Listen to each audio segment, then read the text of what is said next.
Arya Saloka ditunggu-tunggu 4 tahun, kini kembali dengan kondisi kurus. Tak main-main, kembalinya Arya Saloka di Ikatan Cinta diikuti oleh pengorbanan besar suami Putri N yang harus rela kehilangan berat badannya sebanyak 15 kg.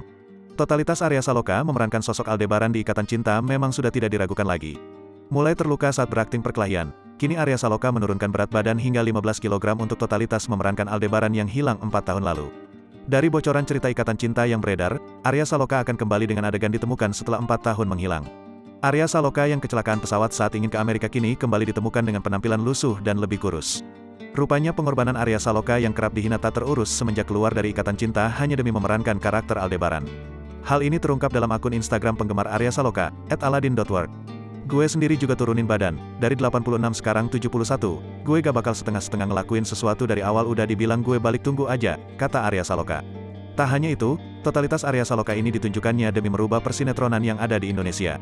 Pengen dibuat sesuatu yang beda aja, cerita di sananya, tapi ini kemunculan saya dulu yang dibuat, itunya nanti paling sambil ngerjain itu sama lagi konsep-konsepin penulisan juga, kata Arya Saloka. Tak lupa Arya Saloka juga mengucapkan rasa terima kasihnya pada para penggemar karena tetap mensupport dan menunggu dirinya. Ya terima kasih banyak, senang masih ditunggu, masih ada yang support, kata Arya Saloka.